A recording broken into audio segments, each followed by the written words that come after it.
반갑습니다. 시루입니다. 오늘은 소액으로 시작하는 부동산 투자법이라는 주제로 얘기를 해볼까 합니다. 이런 연구 결과가 있다고 해요. 학자들의 연구에 의하면 이것은 사람의 공격성을 유발하고 또 이것은 치매 위험을 40% 정도 높인다고 합니다. 또 이것이 매일 반복되면 담배를 매일 15개 피를 피우는 정도의 악영향이 있다고 합니다. 매우 안 좋겠죠. 여기서 말하는 이것은 무엇일까요? 넌센스 퀴즈는 아니고요. 이것은 뭘까요? 정답은 외로움이라고 합니다. 외로움. 그래서 오늘 저와 함께한 비록 짧은 시간이겠지만 그 시간만큼은 외롭지 않으셨으면 좋겠습니다.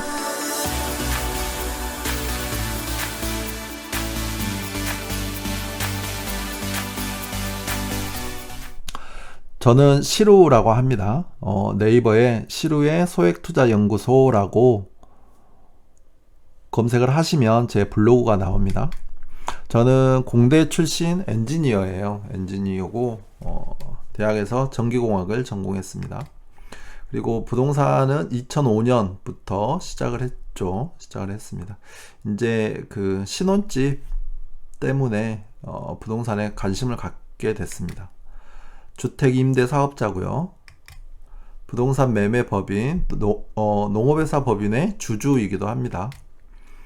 고집이라는 프로그램을 이제 고안하고 기획해서 제 책의 블로그로도 넣기도 했습니다. 블로그고요. 이메일입니다. 혹시 이제 오늘 강의가 끝난 후에 궁금하신 게 있으시면 메일로 문의 주시면 감사하겠습니다. 작년에는 이제 이런 책을 썼습니다. 제목을 2017년 화제의 베스트셀러라고 붙여봤는데 화제, 불이 났다는 의미는 아니고요. 네, 작년에 7월 1일자로 해서 나왔는데 첫 책치고는 반응이 괜찮았습니다. 그래서 네, 지금 또 두 번째 책은 토지 쪽으로 해서 이제 조금씩 쓰고 있는데요. 진도는 잘 안 나가고 있습니다. 오늘 목차입니다. 크게는 아파트하고 토지, 해외 주식에 대해서 이제 얘기를 해볼까 합니다. 그래서 오늘 이 특강을 뼈대로 해서 앞으로 이걸 이제 잘게 쪼개서 또 궁금하신 부분이나 또 별도로 한번 다뤄보고 싶은 부분이 있으면 짧게 쪼개서 이렇게 유튜브에 올리는 방향으로 하겠습니다. 인트로입니다. 정주영 회장님이시죠. 제가 굉장히 존경하고 좋아하는 분 중에 한 분입니다. 부동산에 투자하는 방법이 굉장히 많죠. 근데 제가 그거를 다 안다고 생각하진 않아요. 그래서 저는 이제 주로 제가 해봤던 것 그리고 경험했던 것 위주로 말씀드리겠습니다. 토마 피케티란 분이죠. 21세기 자본이라는 책인데 이 책 굉장히 두껍습니다. 우리나라에서도 이제 몇 년 전에 나와가지고 많은 이야기들이 있었죠. 근데 이 책이 820페이지 정도 됩니다. 굉장히 두꺼운데 이 두꺼운 책의 결론이 뭐냐면 노동으로 돈을 버는 속도보다 돈이 돈을 버는 속도가 더 빠르다는 겁니다. 그래서 우리가 노동으로 돈을 버는 걸 뭐라고 하죠? 근로소득이라고 하죠. 근로소득. 그리고 돈이 돈을 버는 것을 자본소득이라고 합니다. 그래서 근로소득보다 자본소득이 속도가 훨씬 빠르니까 하루라도 빨리 우리는 근로소득을 모아서 자본소득이 생기게끔 시스템을 마련해야 된다. 그 얘기죠. 이거는 이제 인터넷에서 흔히 볼 수 있는 이야기죠. 개미는 열심히 일하고 배짱이는 엄마가 사준 집에서 살면서 이제 놀기만 했는데 처음에는 2억 차이였지만 3년 후에는 격차가 4억 7천이 됐다는 얘기입니다. 최근 몇 년 사이만 복기를 해봐도 뒤로 되돌아가봐도 전혀 틀린 이야기는 아니죠. 무리가 없는 이야기입니다. 이거 한번 보겠습니다. 이 표는 토지하고 아파트 경제성장을 비교한 차트입니다. 차트인데 위에가 파란색이 토지예요. 그리고 아래가 아파트입니다. 80년대 후반, 90년대 초반 해서 토지값이 엄청 올랐죠. 왜냐하면 일기 신도시 개발하고 또 올림픽하고 하면서 토지값이 많이 올랐습니다. 그래서 그때 당시에 이런 격차를 벌렸는데 그 격차를 지금까지 유지하면서 꾸준히 우상향을 하고 있죠. 근데 한 가지 특이한 거는 둘 다 경제 성장에는 미치지 못한다는 점입니다. 이 막대 그래프 아래에서 놀고 있죠.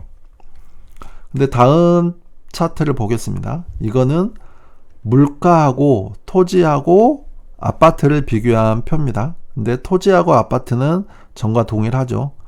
근데 물가하고 비교를 해보니까 이런 결론이 나오죠. 아파트는 물가보다는 많이 오르지는 않잖아요. 보면 막대 그래프 아래가 있으니까. 근데 토지는 항상 물가보다는 많이 올랐습니다. 한 번도 물가 아래로 떨어진 적이 없죠. 그래서 이걸 보면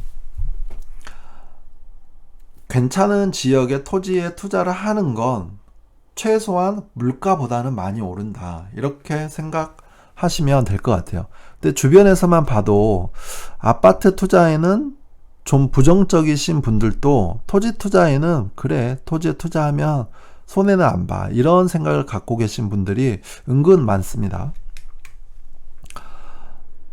아파트입니다. 아파트. 이렇게 남녀가 식사를 하고 있습니다. 만나고 있죠. 근데 이렇게 궁극적으로 이 여성분이 이 남자분에 대해서 궁금한 건 뭘까요? 궁금한 거. 이런 거겠죠. 저 남자가 나의 배우자로 적당할까? 그겁니다. 그래서 이런 것들을 보겠죠. 가족관계.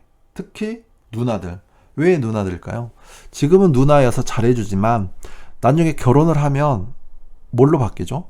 시누이로 바뀝니다. 그래서 누나들이 몇 명 있는지 봐야 되겠죠. 또 출신 학교, 직업을 봐야 됩니다. 이거는 생계하고 연관돼 있잖아요.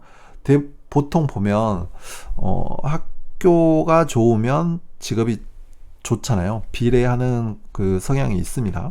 성격도 봐야죠. 그 다음 나를 가장 사랑해 줄지 이것도 봐야 됩니다. 그래야 한평생을 같이 살 거니까요. 자, 그러면 돌발 퀴즈라고 했습니다. 이거는 이제 간단한 퀴즈입니다. 이 소개팅과 맞선의 차이가 뭘까요? 그러니까 이 두 분은 지금 소개팅을 하고 있는 걸까요? 아니면 맞선을 보고 있는 걸까요? 이렇다고 합니다. 자, 결혼을 전제로 하면 맞선, 연애를 전제로 하면 소개팅, 부모님이 소개를 해줬으면 맞선, 또 친구가 소개를 해줬으면 소개팅, 호텔 커피숍에서 만나면 맞선, 커피 전문점에서 만나면 소개팅, 보호자의 개입이 있을 경우 맞선, 없을 경우에는 또 소개팅이라고 합니다. 뭐 기타 이유들도 있겠죠. 근데 제가 듣고 빵 터진 게 있어요. 바로 이겁니다. 둘이 합쳐 70이 넘으면 맞선, 그렇지 않으면 소개팅이라고 합니다. 이런 거죠. 남자가 29, 그 다음 여성분이 29, 그러면 58이잖아요. 둘이 합쳐서 70이 안 되니까 그러면 소개팅이라는 거죠. 근데 남자가 40, 그 다음 여성분이 32 이러면 72가 되니까 그러면 맞선이라는 거죠. 설득력이 있습니다. 자, 그러면 비슷한 맥락으로 아파트 투자 시 살펴봐야 할 것들은 어떤 게 있을까요? 이런 거죠. 이 도시가 있습니다. 이 도시에 우리가 궁극적으로 궁금한 게 뭘까요? 궁극적으로 궁금한 거. 이런 거겠죠. 이 도시의 아파트 값이 상승할까? 아니면 하락할까? 그거겠죠. 그래서 어떤 걸 봐야 되나요? 이 도시나 아파트 투자하는데 관련된 지표들은 굉장히 많아요. 관련된 지표들은 굉장히 많습니다. 보려고 하면 20개도 넘어요. 20개도 넘는데 일반적인 투자자들이 이 20개 정도를 다 보는 건 힘듭니다. 그리고 결정적으로 그 20개의 지표들을 본다고 해서 또 정확하지도 않아요. 그래서 제가 생각했을 때는 핵심 지표를 정확하게 보는 게 중요하거든요. 그래서 이 6개 정도만 관심을 가지고 주기적으로 봐도 충분하다고 생각합니다. 그 중에 하나가 인구수와 세대수죠. 왜 이거는 봐야 될까요? 인구와 세대수. 이거는 그 도시의 기본적인 사이즈를 보여주는 거죠. 인구가 몇 명인지, 또 인구는 줄고 있는지. 그래? 인구는 줄어도 세대수가 늘면 괜찮다던데? 그래, 좋아. 그러면 인구는 줄지만 세대수는 또 꾸준히 늘어나고 있는지, 이런 거를 머릿속에 그리고 있자라는 거죠. 그래야 그 도시에 대해서 이야기를 하면 그래, 그 정도 사이즈구나, 이게 머리에 딱딱 그려집니다. 서울은 인구가 얼마나 되나요? 보통 1000만 보죠. 정확하게는 이제 1000만 벽이 깨진 지는 좀 됐지만 그냥 1000만이라고 합니다.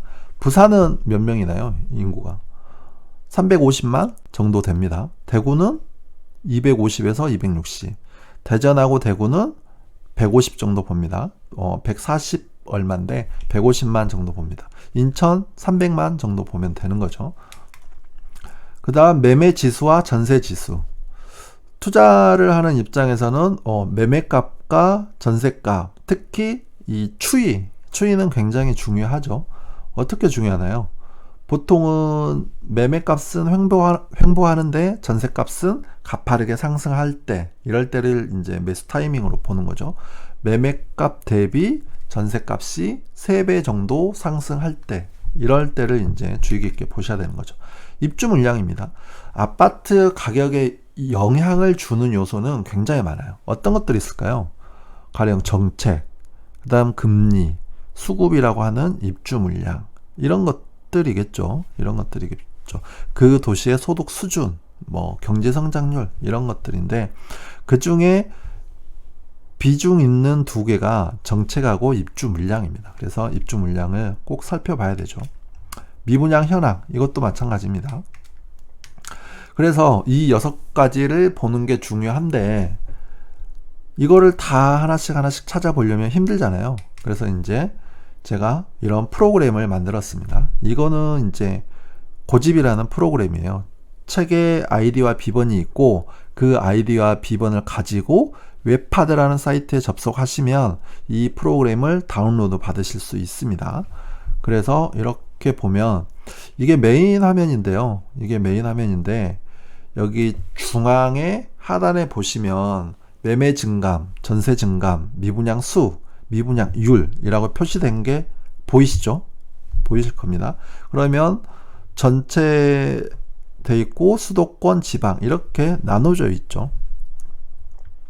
그 중에서 미분양률을 제일 먼저 보시면 돼요. 이거는 그 도시의 세대수 대비 미분양 세대를 이제 퍼센테이지로 나타낸 거거든요. 그래서 세대당 미분양률입니다. 이게 항상 그 퍼센테이지, 비율 개념으로 접근하신 게 좋아요. 절대적인 수치보다는.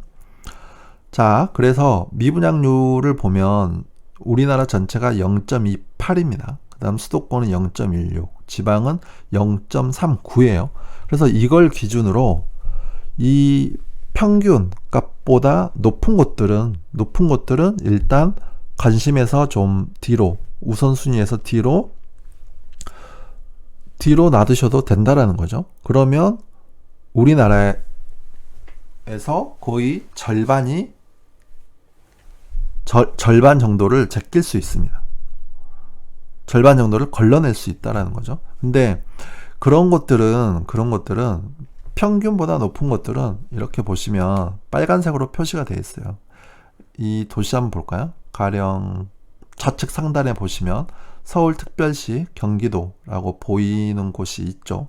여기 보면 매매, 전세, 분양이라고 되어 있잖아요. 이 분양이라는 게 미분양률을 말하는 겁니다. 그래서 여기서 보면 서울은 0, 경기도는 0.26이잖아요. 그래서 이 퍼센테이지를 봐서 이게 평균보다 높은 것들은 일단 버리자, 이렇게 되는 겁니다. 그러면 그런 것들이 보면 이렇게 빨간색으로 표시가 되어 있는 거죠. 이렇게 보입니다. 그런 것들은 이제 우선순위에서 잠시 뒤로 제쳐놓으셔도 된다. 그런 의미입니다. 또 좌측에는 이렇게 사람의 심리를 나타내는 이런 수치들도 있어요. 그래서 이 좌측에 매도, 매수, 전세 수급 지수라고 되어 있는 것 중에 매수 쪽에 보면 이렇게 연두색 계열로 색깔 표시가 되어 있잖아요. 이런 것들은 일단 표시되어 있는 것들은 분위기가 좋은 것들이에요. 그리고 그 색이 진할수록 분위기가 더 좋은 것들입니다. 그래서 그런 것들을 이렇게 관심을 가지고 보시면 될 것 같아요. 그리고 이 화면에서 이 특정 지역 있죠. 서울, 또 파주, 고양, 김포 이런 것들을 클릭을 하시면 이런 화면이 나옵니다. 그래서 화면 하나에서 다 볼 수 있죠. 저는 이 프로그램의 최대 장점을 이거라고 생각합니다. 화면 하나에서 다 볼 수 있으니까. 보겠습니다. 서울 강남구예요. 이거는 인구는 서울 강남이 56만 4,166명이에요. 근데 이거는 몇 달 전이라 지금은 또 늘거나 줄었거나 했죠. 방금 전에도 강남 모 산부인과에서 아들이 한 명 그 출생을 해가지고 지금 56만 4,167명이 됐다는 소식입니다. 자, 이거는 유머입니다. 자, 4년 평균 세대 증감, 세대 수 이런 것들도 나오죠. 그러니까 세대 수가 늘고 있는지 줄고 있는지 이런 거를 보는 겁니다. 근데 강남은 보면 2015년 이후로 줄고 있죠. 그래도 아파트 가격은 많이 오르고 있습니다. 좌측 상단에는 매매 지수와 전세 지수가 보이죠. 역시 저것도 잘 봐야 되겠죠. 매매 지수는 횡보하는데 전세값은 한 3배 이상 상승할 때 대부분 보면 2014년, 15년 그런 시기입니다. 그런 시기. 수도권은 대부분 이런 패턴입니다. 그리고 가장 중요한 입주 물량이죠. 좌측 하단에 있습니다. 이게 점으로 이렇게 연결이 되어 있잖아요. 근데 이거 하나가 분기입니다. 분기. 그래서 이게 분기별 입주 물량이 되는 거죠. 아래에 보시면 빨간색으로 이렇게 줄이 그어져 있잖아요. 이게 적정 수요를 나타내는 겁니다. 적정 수요. 이 정도의 새 아파트 공급은 있어야지 가격이 안정된다. 적정이다. 이렇게 보는 거죠. 근데 강남 같은 경우는 이게 마우스가 보이시려나 모르겠네요. 강남 같은 경우에는 이때만 좀 많고 나머지는 다 부족했죠. 그러니까 이렇게 보면 2016년부터 1, 2, 3, 4분기죠. 17년 1, 2, 3, 4, 또 18년 1, 2, 3, 4 이렇게 되는 겁니다. 그러면 수급으로만 봐도 이때는 강남의 아파트는 좀 오르겠구나 이렇게 보시면 되고, 이때는 전세가나 매매가가 좀 조정을 보이겠구나 이렇게 보시면 됩니다. 근데 뭐 다들 아시겠지만 구 단위로 보는 게 가장 기본이고요. 그 다음에 권역을 또 묶죠. 서울이나 수도권을 보면 동남권, 동부권, 서남권, 서부권, 또 중심권 이런 식으로 묶습니다. 왜냐하면 그 생활권이잖아요. 그래서 강남, 서초, 송파 이런 것들은 또 같은 생활권으로 묶고 그렇게 되는 거죠. 그래서 가장 기본은 구의 입주 물량을 먼저 보시고 한 단계 더 나아가면 생활 권역별로 묶어서 또 정리를 하시면 됩니다. 그거는 나중에 기회가 되면 또 다시 한번 말씀을 드리도록 하겠습니다. 미분양도 마찬가지죠. 그 좌측 상단에서 매매 지수하고 전세 지수를 보시라고 했는데, 매매값 대비 전세값이 가파르게 상승할 때가 매수하기는 좋은 시기라고 했잖아요. 근데 그런 시기가 보면 미분양이 급격히 감소하는 시기하고 일치합니다. 비교적. 이렇게 보면 강남에는 미분양이 없었을까요?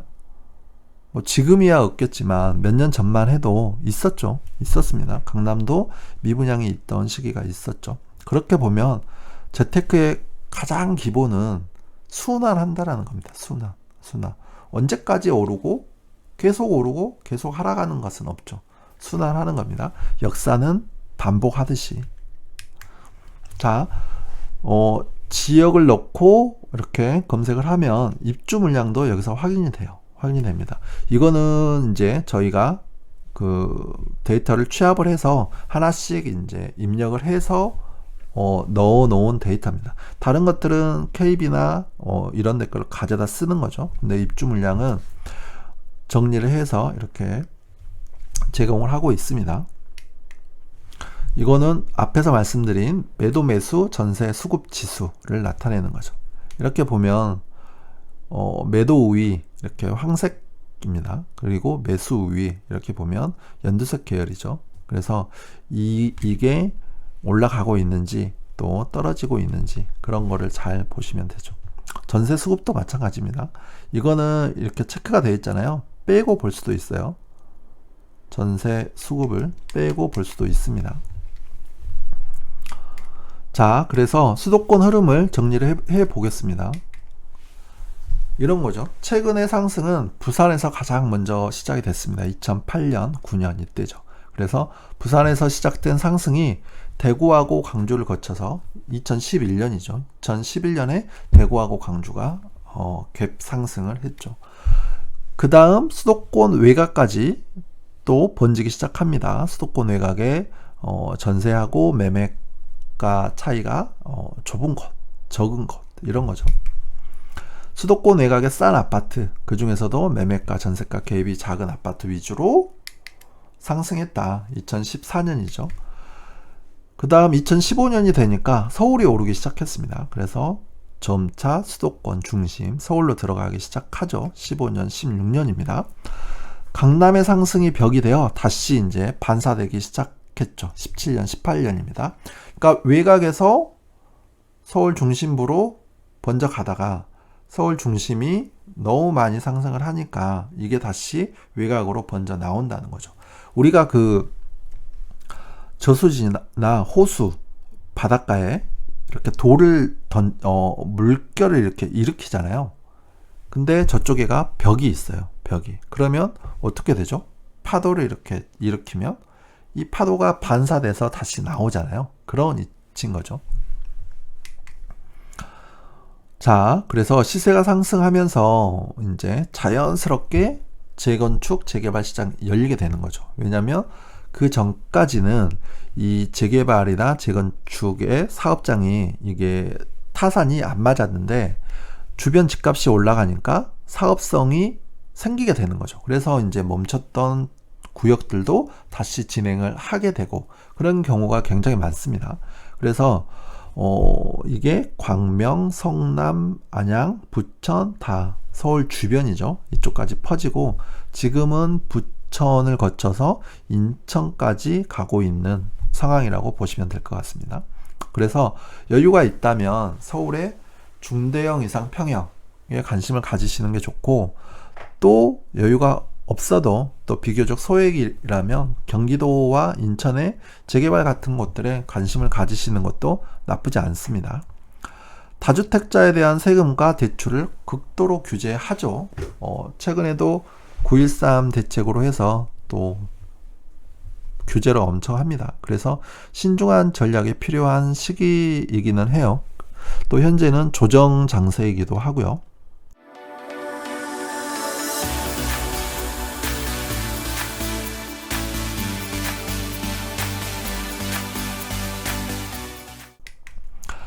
자, 다음은 지방광역시 투자 가이드입니다. 지방광역시 한번 보겠습니다. 보통 지방을 이야기할 때는 RGDP라는 거를 가지고 비교를 하죠. 집값이 소득 대비, 그러니까 1인당 지역 내 총생산 대비 아파트 값이 얼마나 되는지를 봅니다. 근데 이거를 보실 때는 그냥 기준 대비 위에 있는지 아래에 있는지만 보시면 됩니다. 서울은 위에 있죠. 항상 위에 있습니다. 이렇게 보면 서울은 항상 위에 있죠. 그리고 부산은 어떻습니까? 보면 위에 있을 때도 있었고 아래에 있을 때도 있었죠. 또 위에 있을 때도 있고 아래에 있을 때도 있고.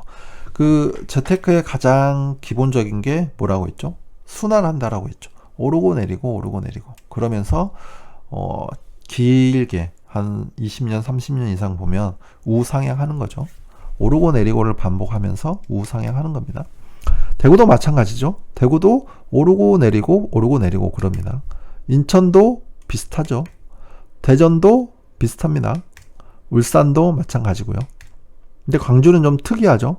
광주는 한 번도 위로 올라갔던 적이 없습니다. 그만큼 집값이 싸다는 그런 의미도 되겠죠. 그러다 보니까 어떤 분들이 좋아하실까요? 이런 곳들은. 그쵸? 네. 임대사업 하시는 분들이 좋아합니다. 임대사업. 그래서 이제 최근 몇 년 사이에 해마다 가을이 되면 그 임대사업자 순위 발표를 해요. 개인인데 임대 아파트를 또 개인인데 보유 채수가 몇 채인지. 근데 이제 최근 몇 년 사이에는 이 광주에 거주하시는 분들이 상위에 랭킹이 됐었죠. 근데 올해 그 발표한 걸 보니까 올해 1등은 부산에서 나오셨더라고요. 부산. 자, 이런 거죠. 이런 겁니다. 그러다 보니까 이제 임대사업 하시는 분들이 좋아한다라는 거죠. 자, 근데 지방은 보면 지방이 몇 있잖아요. 부산, 대구, 광주, 대전 뭐 이렇게 있습니다. 근데 보면 부산, 대구, 광주는 비교적 연동합니다. 이게 1986년부터 현재까지 부산, 대구, 광주의 그 아파트 가격을 이렇게 추세로 나타낸 건데 보면 비슷하죠. 비슷합니다. 지방 같은 경우는 평균 10년에 한 번 정도 이렇게 계단식 상승을 해요. 10년에 한 번 정도. 근데 이거를 차트를 자세히 보시면 부산이 항상 먼저 오릅니다. 그리고 대구가 따라오르고 그다음 또 광주가 따라가는 그런 패턴을 보여요. 시차로 보면 뭐 빠르면 6개월에서 늦어도 2년 정도의 텀을 두는 거죠. 근데 이게 왜 중요하냐면 한 가지 아이디어가 될 수는 있죠. 왜냐하면 대구하고 광주가 부산을 따라가니까. 그래서 지방 시장은 항상 부산을 잘 봐야 됩니다. 부산 지금 상황이 어떻죠? 상황이 별로 좋진 않죠. 그러니까 다른 곳들도 부산을 이제 유심히 잘 살펴서 대응을 하실 필요가 있다라는 겁니다. 자, 보겠습니다. 대구입니다. 대구. 최근 몇 년 사이에 이렇게 투자 그 패턴을 보면 입주 물량을 계산을 해서 그거를 보고 투자에 적용을 하시는 분들이 굉장히 많고 또 그 방법이 비교적 정확했죠. 그래서 입주 물량은 제일 먼저 청기화되고 머릿속에 기억을 하고 있어야 될 것 같아요. 대구입니다. 대구는 2011년 올랐다 그랬죠.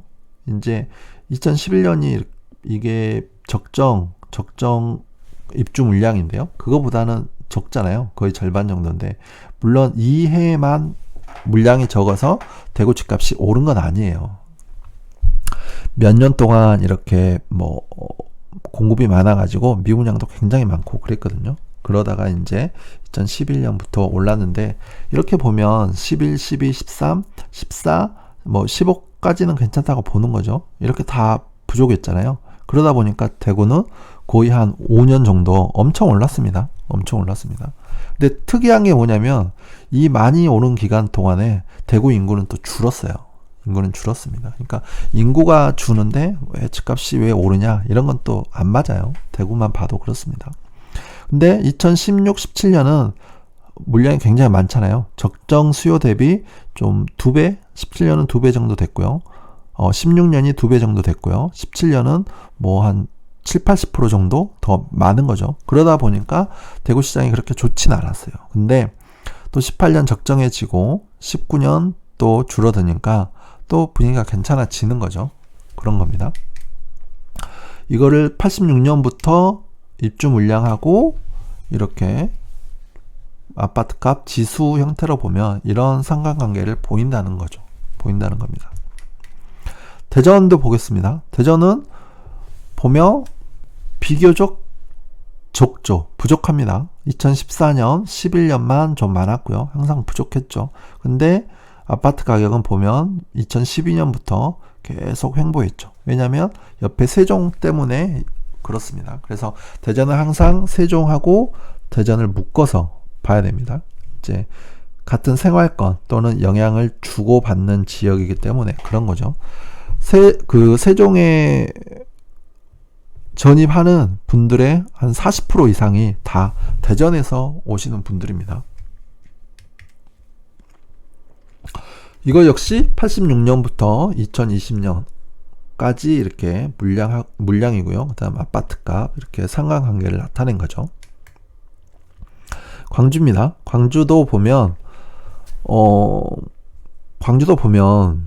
최근 몇 년만 놓고 보면 이 입주 물량하고 굉장히 잘 연동합니다. 비교적 잘 맞아떨어져요.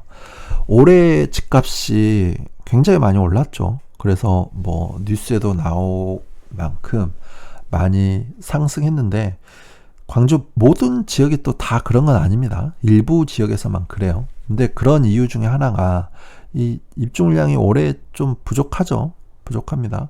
뭐 한 8,000세대 정도를 적정하다고 보는데 올해 좀 부족했죠. 그러면 작년하고 17년하고 16년은 그렇게 많이 오르진 않았어요. 또 새 아파트 중에서 위치 좋은데 입지 좋은 곳들만 조금 올랐고요. 그렇게 많이 오르지 않았습니다. 왜냐하면 보면 수급 측면에서 보면 물량이 좀 많았기 때문이죠. 그러면 이렇게 보면 2015년은 어땠나요? 올해보다 더 부족했죠. 그러면 이렇게 보면 15년에도 많이 올랐어야 됐네요. 그쵸? 근데 실제 15년에 올랐을까요? 올랐어요. 많이 올랐습니다. 그 좋은 지역 같은 경우에는 전용 84, 그러니까 우리가 흔히 얘기하는 33평 아파트 기준으로 한 4, 5천만 원 정도 올랐습니다. 그러면 19년은 어떨까요?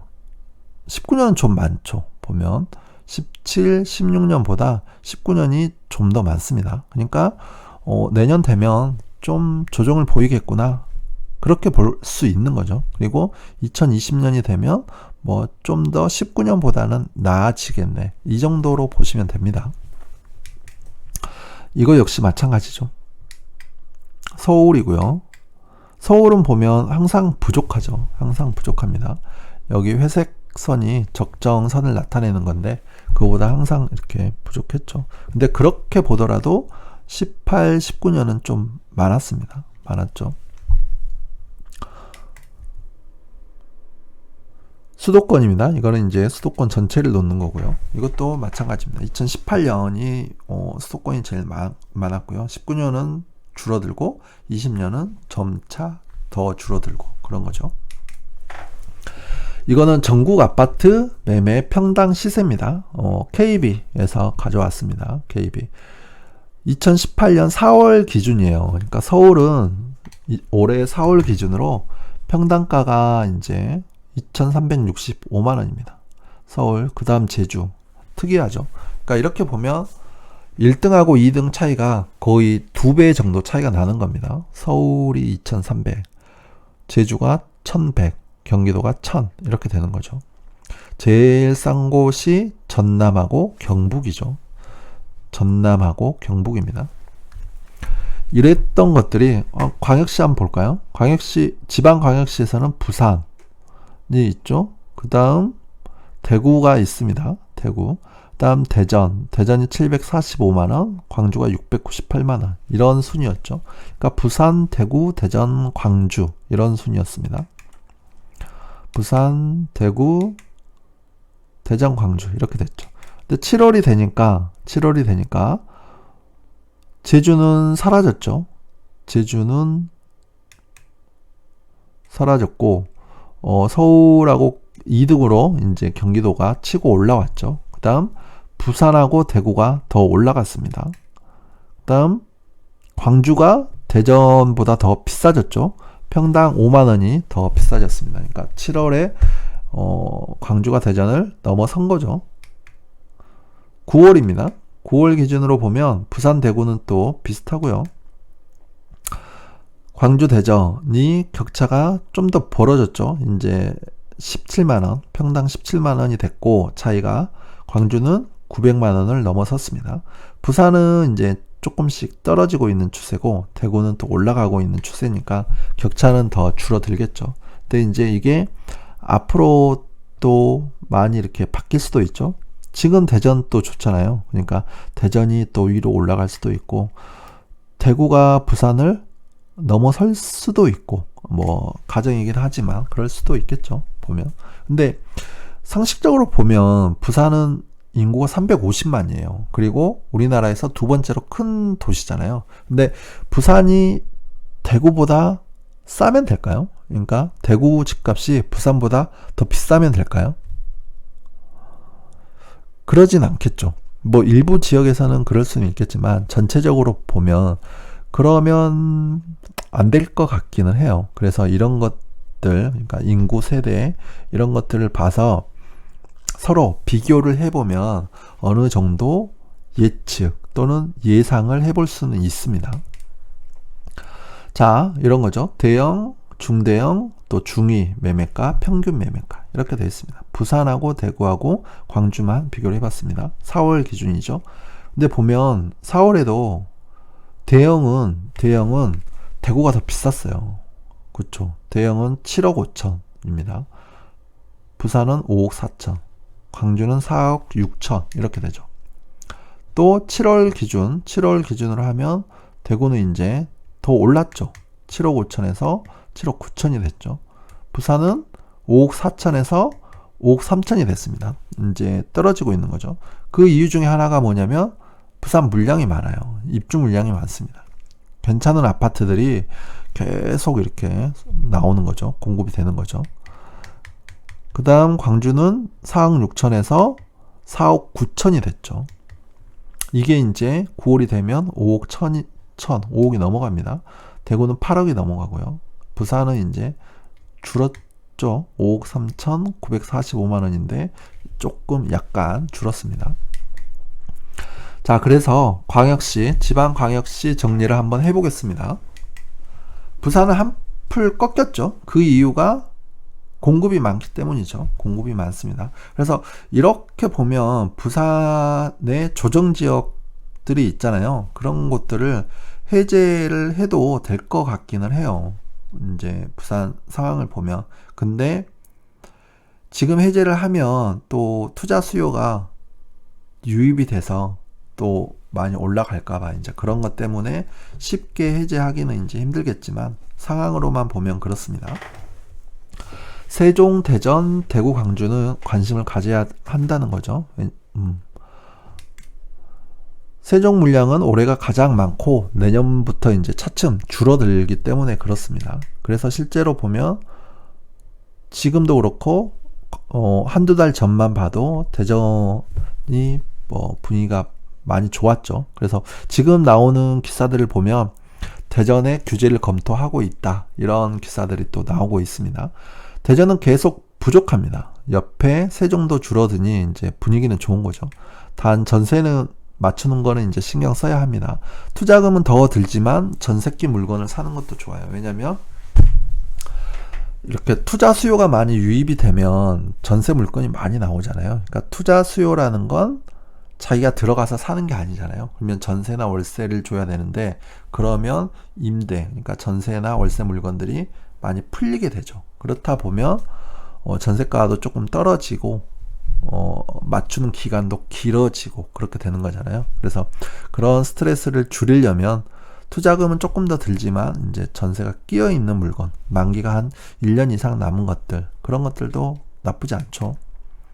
대구는 올해부터 이제 순차적으로 줄어드는 거죠.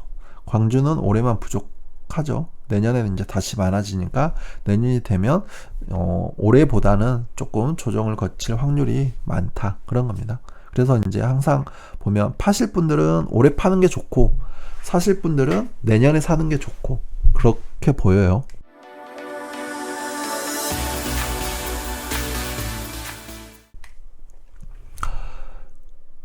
실전 문제입니다. 이거는 좀 어려울 수 있는데 한번 생각해 보시면 어떨까요? 당신은 몇 주택자입니까? 이렇게 질문이 됐습니다.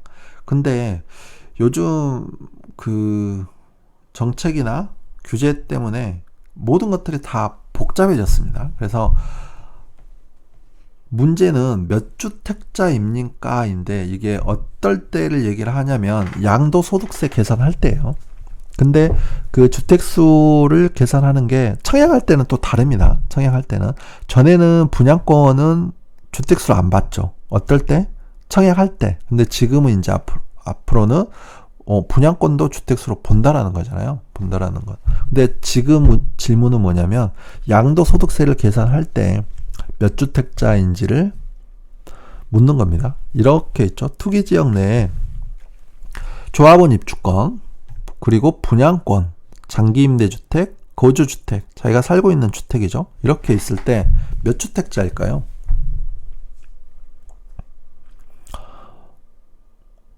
객관식으로 해야 되나요? 객관식? 1번 1주택, 2번 2주택, 3번 3주택, 4번 4주택입니다. 너무 간단하죠. 정답은 3번 3주택입니다. 딩동댕. 맞추신 분들 계시죠? 맞추신 분들께는 제가 칭찬을 선물로 드리도록 하겠습니다. 잘하셨어요. 네. 3주택입니다. 어떤 게 빠질까요? 확실히 하나 빠지는 건 있죠. 분양권입니다. 분양권은 이제 양도소득세 계산할 때는 주택수에서 빠집니다. 그러면 좀 애매한 게 있죠. 거주주택은 확실하죠. 살고 있는 주택이니까 주택수에 포함이 됩니다. 그 다음 조합원 입주권도 주택수에 포함됩니다. 그 다음 장기임대주택, 얘가 좀 애매하죠. 세모입니다. 왜냐면 주택을 임대주택으로 등록하면 그 주택수에서 빠지는 거 아니야? 그러니까 임대주택 등록하고 그러는 거지. 그렇게 보통 생각하셔요. 근데 그렇게 생각하셔가지고 양도소득세를 신고를 하셨다가 나중에 그 가산세가 이제 더해서 다시 나와서 굉장히 이제 난감해 하신 분들이 의외로 많습니다. 근데 원칙은 장기임대주택도 주택수에 포함이 됩니다. 근데 다만 예외적으로 주택수에서 빼줄 때가 있어요. 그거는 뭐냐면 자기가 거주한 주택을 팔 때는 장기임대주택을 주택수에서 빼줍니다. 하지만 거주하고 있지 않은 주택을 팔 때는 이 장기임대주택은 주택수에 포함이 됩니다. 좀 어렵나요? 그러니까 다시 예를 하나 들어보겠습니다. 서울에 집이 하나 있어요. 근데 서울에 이제 사시는 분들 중에는 집이 하나 있는데 그 집에 자기가 살지 않고 임대를 주고 자기는 다른 지역에서 전세를 사시는 분들이 은근 많죠. 왜냐하면 직장이나 이제 출퇴근 거리 때문에 그렇습니다. 근데 가령 강남에 아파트가 한 채 있어요. 근데 여기에 자기가 살고 있지 않아요. 그리고 자기는 경기도에서 전세를 살고 있습니다. 그리고 서울의 아파트는 임대 등록을 했어요. 임대 등록을 했죠. 근데 이런 상태에서 다른 데 집이 또 하나 있는 겁니다. 인천에 집이 하나 있어요. 인천에 집이. 그런데 이 인천의 집을 팔게 됐어요. 인천의 집도 마찬가지겠죠. 인천 집도 자기가 안 살고 경기도에 자기는 전세를 살고 있으면서 서울에 하나, 인천에 하나 이렇게 가지고 있습니다. 근데 차이가 있죠. 서울 아파트는 임대 등록을 했고 인천은 임대 등록을 안 했죠. 인천 아파트에는 물론 거주도 안 했어요. 그냥 사자마자 전세를 준 겁니다. 이런 상태에서 인천 아파트를 팔아요. 그러면 원래는 주택이 두 개잖아요. 인천 하나, 서울 하나. 근데 인천 주택을 파니까 서울이 아파트를 주택수로 보면 2주택이 되는 거고요. 물론 일시적 1가구 2주택 그거는 고려하지 않습니다. 2주택이 되는 거고, 서울에 그 임대에 등록한 아파트를 주택수에서 빼면 1주택이 돼서 비과세가 되는 거잖아요. 근데 인천 아파트에 거주를 했나요? 안 했나요? 안 했죠. 이럴 때는 서울에 그 임대 등록한 아파트가 주택수에 포함이 된다라는 겁니다. 근데 가령 인천에서 거주를 했어요. 2년 거주 요건, 비과세인 2년 그 거주 요건을 채우면 서울에 이 임대 등록한 아파트가 주택수에서 빠진다는 겁니다. 그래서 인천의 아파트를 비과세 혜택을 볼 수 있는 거죠. 그런 겁니다. 그러니까 이렇게 기억하시면 될 것 같아요. 장기 임대 주택은 원칙은 주택수에 포함이 된다. 하지만 예외적으로 거주한 아파트를 팔 때는 주택수에서 빼준다. 이렇게 기억을 하시면 됩니다. 다음은 조합원 입주권입니다. 조합원 입주권은 주택수에 포함되죠. 하지만 뭘 안 하죠? 양도소득세 중과를 안 하죠. 조정지역 이상의 조합원 입주권을 팔아도 1년 이상 되면 이 중과를 안 합니다. 일반 과세예요. 일반 과세입니다. 근데 한 가지 여기서 또 추가로 설명을 드리면 좋아. 이렇게 있어. 근데 분양권하고 조합원 입주권의 차이가 뭐야? 이렇게 생각하시는 분도 있을 것 같아요. 차이가 뭘까요? 분양권하고 조합원 입주권의 차이. 분양권은 뭐 다들 아시죠? 분양받으면 그 권리를 나타내는 거니까. 근데 조합원 입주권은 우리가 그 재개발 지역에, 재개발 구역에 있는 빌라나 주택을 사면 이거는 사는 당시에는 주택입니다. 주택이에요. 근데 그 재개발 구역이 이 절차 있잖아요. 사업 절차를 척척 밟아서 관리처분 인가를 받으면 이 주택이 조합원 입주권으로 바뀌어요. 바뀝니다. 그 차이인 거죠. 그 차이인 겁니다. 근데 분양권하고 조합원 입주권은 양도소득세 면에서도 차이가 있어요. 차이가 있고 또 다른 것들이 몇 가지가 있죠. 그래서 이 차이를 구분을 하시는 게 좋습니다. 이것도 다음에 시간이 되면 시간을 내야죠. 시간을 내서 따로 한번 설명을 드리도록 하겠습니다. 자, 실전 문제입니다. 이런 거죠. 둘 중 어떤 걸 먼저 팔아야 될까요? 양도소득세 계산할 때입니다. 양도소득세 면에서 어떤 걸 먼저 팔아야 될까요? 이게 차이가 굉장히 커요. 어떤 걸 먼저 파느냐에 따라서 세금 차이가 큽니다. 자, 보겠습니다. 주택은 주택에 포함되죠. 1주택. 그 다음 입주권도 주택수에는 포함이 된다라고 했습니다. 그러면 2주택인 거죠. 근데 입주권은 뭘 안 한다 그랬죠? 주택수에는 포함이 되지만 양도소득세 중과를 안 한다고 했죠. 양도소득세 중과를 안 한다고 했습니다. 주택은 양도소득세 중과를 하죠.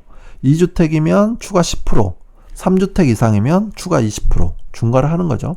근데 이 상태에서 주택을 먼저 팔아보겠습니다. 2주택자니까 주택을 먼저 팔면 추가 10%죠. 그 상태에서 입주권이 남았으니까 입주권은 일반과세 또는 비과세가 되는 겁니다. 근데 바꿔서 팔아보겠습니다. 바꿔서 입주권을 먼저 팔아요. 2주택이지만 입주권은 중과를 안 한다 그랬죠. 그러면 일반과세. 그리고 입주권 팔고 주택만 남았으니까 얘는 비과세 또는 일반과세. 차이가 뭐죠? 추가 10%를 내느냐 안 내느냐. 그 차이입니다. 추가 10%가 양도소득세의 추가 10%가 아니죠. 전체 차익에 대해서 10%입니다. 그러니까 굉장히 크죠. 보통 양도 차익이 1억 정도 남으면 양도소득세가 2천만 원 정도 나와요. 근데 추가 10%를 하면 양도소득세 2천만 원에 대해서 10%인 200을 더해서 2,200만 원을 내는 게 아니고 전체 양도 차익 1억 원에 대해서 10%인 1,000만 원을 더 내는 겁니다. 그러니까 원래는 1억 차익이 발생하면 2천만 원만 낼 거를 추가 10% 하면 3천만 원, 추가 20%를 하면 4천만 원을 내게 되는 거예요. 그러니까 그걸 퍼센테이지로 하면 50%가 늘어나느냐 또는 100%가 늘어나느냐 그 차이입니다. 그러니까 굉장히 크죠. 1억 원일 때 이러는데 이게 2억, 3억, 4억이 되면 그 차이는 더 커집니다. 더 커지는 거죠.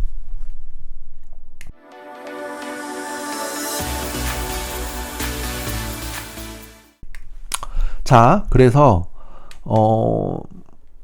이런 게 있을 수 있죠. 아, 그래 다 좋아. 그러면 지금 상황에서, 지금 현 시점에서 어디에 관심 가져야 돼? 뭐 갈수록 규제는 더 하고 또 국내나 또 국제적으로 봐도 경기는 뭐 꺾여서 안 좋아지고 있고 어디에 관심을 가져야 돼? 이런 생각하실 수 있잖아요. 그래서 이렇게 정리를 해봤습니다. 현 시점에서 관심 가져야 될 것. 키워드가 뭐냐면 new예요. new. 새거라는 거죠. 새거. 그 다음에 여기에 플러스 장기 일반 민간 임대. 예전에는 이제 중공공 임대라고 불렀죠. 근데 이게 명칭이 바뀌었습니다. 그래서 지금은 그냥 장기 일반 이러면 될 것 같아요. 키워드가 뭐라고요? 키워드가 new, 새거. 그 다음에 장기 일반. 그러니까 새거하고 임대에 관심을 가지는 게 좋다. 이렇게 생각합니다. 저는.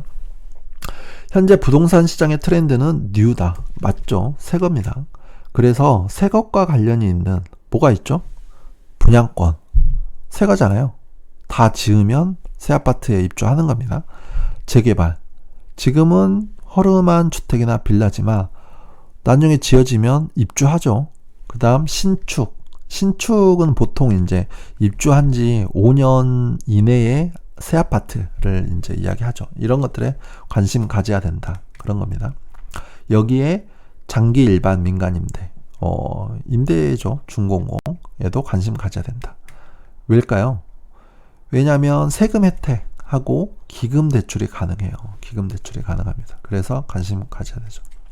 최근에는 이제 그 기금 대출이 중단됐습니다. 근데 이 기금 대출도 종류가 몇 가지가 있어요. 그래서 지금 중단된 기금 대출은 이율이 2.5%짜리예요. 근데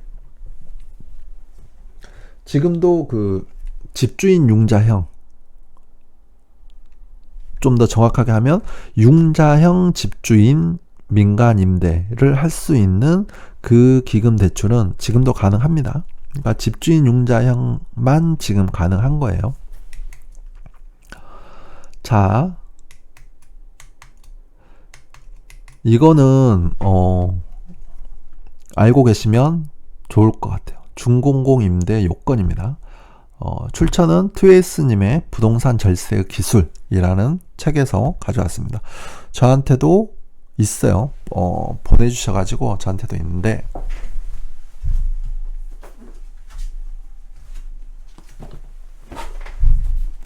바로 이 책입니다. 이 책이죠. 보면 저도 이렇게 중요한 곳들은 표시를 해놓고 읽었던 기억이 있습니다. 이렇게. 그래서 중공공 임대는 이렇게 두 가지가 있습니다. 이게 좀 헷갈리는데 근데 조금만 참으시면 이거는 하나는 이제 올해 말에 혜택이 종료됩니다. 그러니까 두 개가 어떤 거냐면 하나는 주택을 구입을 해서 3개월 이내에 여기 보면 있죠. 취득 후 3개월 이내에 임대 등록을 하고 10년간 임대를 하면 양도소득세를 100% 감면을 해줍니다. 감면.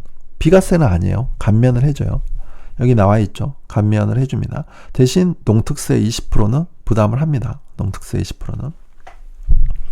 비과세와 감면 차이가 있죠.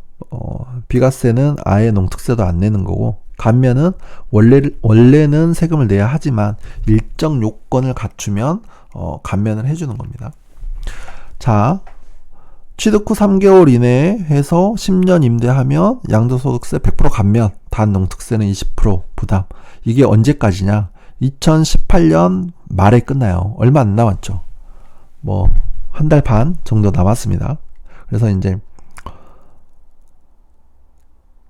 이미 계약을 하신 분이 아니면 이거는 이제 힘들다고 봐야죠. 그래서 내년부터는 이제 이거를 적용을 받습니다. 이거는 뭐냐면 취득해서 이제 뭐 3개월 안에 하든 아니면 예전에 산 거든 상관이 없어요. 이제 등록을 해서 임대로 등록을 해서 8년 동안 8년 이상 임대를 하면 70% 장기 보유 특별 공제, 줄여서 이제 장특 공제라고 합니다. 그래서 8년에 70% 장특 공제를 받는 겁니다. 근데 이게 세금 차이가 얼마나 나냐? 별로 안 나요. 별로 안 납니다. 빠진 게 있나요? 이런 요건들이 있는데 이것도 나중에 시간을 내서 하나씩 이제 설명을 드리도록 하겠습니다. 이런 차이가 있죠. 3억, 양도 차익을 3억이라고 가정을 하고 이렇게 8년 임대에서 장특 70%를 받는 거랑 10년 임대에서 100% 감면을 받는 거랑 이렇게 비교를 해보면, 세금 비교를 해보면 8년 임대에서 장특 70%를 받는 거는 3억 차익 시 세금이 1,800이에요. 1,826만원. 그 다음 100% 가면은 1,200입니다. 그러니까 600만원 차이인 거죠. 그래서 3억 양도 차익에 대해서 세금 차이는 600만원이다. 그러니까 그렇게 큰 차이는 아닌 거죠. 그래서 내년에도 계속 이거를 이제 활용하시면 좋을 것 같아요. 근데 또 최근에 이제 기사나 이런 것들을 보면 임대사업자 혜택을 축소한다고 이제 그런 기사들이 나오잖아요. 그러니까 이게 너무 과하다라고 보는 거죠. 근데 보면 그렇게 과한 것 같진 않아요. 이게 8년이 생각보다 길거든요. 8년이. 그래서 이 8년 동안 임대를 한다는 게 어떻게 보면 굉장한 리스크가 또 될 수도 있습니다. 리스크가. 그래서 그거를 다 안고 이 임대 사업을 하는 건데 이 정도 혜택은 뭐 과하다는 생각은 들지는 않습니다. 자, 다음은 이제 파트가 토지네요. 그래서 여기서 일단 한번 종료를 하고 이제 나머지 토지하고 해외 주식을 이어가도록 하겠습니다.